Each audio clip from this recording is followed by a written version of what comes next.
एक राज्य में एक ब्राह्मण दंपति रहा करते थे। उनकी शादी के कई साल हो जाने के बाद भी कोई संतान न होने की वजह से ब्राह्मणी यानी कि ब्राह्मण की पत्नी काफी दुखी रहने लगी थी। ब्राह्मण जो लोगों को आशीर्वाद देकर उनके दुख दर्द कुछ हद तक कम कर दिया करता था, वो खुद अपनी पत्नी के दुख का निवारण नहीं कर पा रहा था।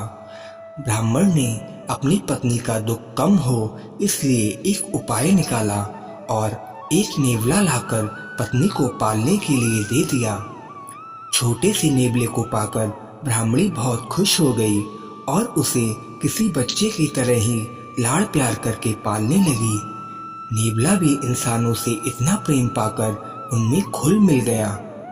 ब्राह्मण दंपति का भी संतान ना होने का दुख कम हो गया था, या यूं कहें कि नेवले को अपनाने से उनका ध्यान उस बात से हट गया था।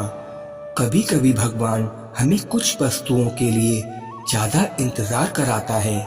ऐसा ही कुछ ब्राह्मण दंपति के साथ भी हुआ, क्योंकि वो अपना गम जैसे तैसे भूल ही रहे थे कि अगले ही साल ब्राह्मणी ने एक सुंदर से बच्ची को जन्म दिया। ब्राह्मण और उसकी पत्नी का सुख 4 गुना हो गया था। वे अब अपने बच्चे और नेवले को साथ में ही पाल पोस कर बड़ा करने लगे। पड़ोसी उन्हें अक्सर सलाह दिया करते थे कि नेवले को बच्चे के साथ रखना काफी खतरनाक हो सकता है, क्या पता ये जानवर कब क्या कर बैठे। लेकिन दंपति को नेवले पर पूरा भरोसा था, क्योंकि जब से वे उसे अपने घर लाए थे तब से लेकर आज तक उसने कभी कोई ऐसी हरकत नहीं की थी जो उसे नहीं करनी चाहिए। खैर, ऐसे ही कुछ महीने बीत गए। एक दिन ब्राह्मणी का व्रत था, इसलिए वो अपने पति को बच्चे का ध्यान रखने को कहकर मंदिर चली गई। जब ब्राह्मणी मंदिर गई थी तभी ब्राह्मण को राजा के महल से एक यज्ञ करवाने के लिए बुलावा आया। ब्राह्मणी पूजा पाठ और भजन में इतना खो गई थी कि उसे समय का कोई ध्यान ही नहीं रहा। दूसरी तरफ ब्राह्मण अधीर हुए जा रहा था, क्योंकि राजा के महल से रोज रोज तो बुलावा आता नहीं था और राजा से इतनी बड़ी दक्षिणा, भोजन और दागीने मिलते थे कि उसके पूरे वर्ष के काम की भरपाई हो जाती थी। ब्राह्मण ऐसा मौका चूकना नहीं चाहता था। पत्नी का कोई अता पता नहीं था, इसलिए ब्राह्मण अपने पड़ोसी के पास गया तो वो भी गांव गए हुए थे। अंत में ब्राह्मण ने सोचा ब्राह्मणी काफी देर से मंदिर गई हुई है, वो कुछ ही मिनटों में लौट कर आ ही रही होगी, इसलिए उसने अपने पालतू नेवले को अपने बच्चे को सौंपकर राजा के यहाँ निकल गया। नेवला अपने मालिक की बात मानकर किसी आज्ञाकारी बेटे की तरह बच्चे के पास बैठकर उसके ऊपर नजर रखने लगा। कुछ देर बाद बच्चे की पैरवी कर रहे नेवले की नजर बच्चे की तरफ तेजी से बढ़ते हुए सांप के ऊपर पड़ती है और नेवला बच्चे को कोई नुकसान ना हो इसलिए सांप पर पूरे जी जान से टूट पड़ता है।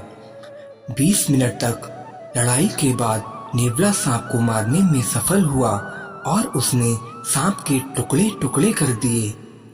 सांप के खून से नेवले का मुंह और हाथ भीग गए थे।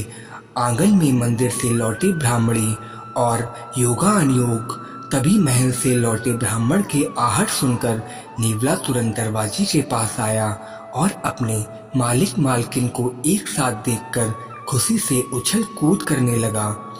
नेवले को खून से सना देख और उसका ऐसा व्यवहार देखकर ब्राह्मण दंपति को उस पर शक हुआ। उनके मन में अपने बच्चे के बारे में बुरे बुरे ख्याल आने लगे। उन्हें पड़ोसियों की वो बातें भी याद आने लगी। नेवला तो आखिर एक जानवर है और जानवरों का क्या भरोसा। ब्राह्मणी ऐसे विचारों के कारण रोने लगी तो ब्राह्मण का गुस्सा और ज्यादा बढ़ गया। उसने ना आगे देखा न पीछे, आंगन में पड़ा एक डंडा लिया और नेवले को पीट पीट कर मार डाला। इतना सब होने के बाद जब दोनों अपने घर में अपने बच्चे को देखने के लिए गए तो देखकर हैरान हो गए कि उनका बच्चा मजे से खेल रहा था और उन्हें तब बड़ा झटका लगा जब पालने से थोड़ी दूर पर एक जहरीले सांप के कई टुकड़े पड़े हुए दिखे। वे दोनों गुस्से से अपना आपा खोकर अपने बच्चे के रक्षक की ही बच्छक बन बैठे। सच्चाई का पता चलते ही दोनों पश्चाताप की आग में जलने लगे।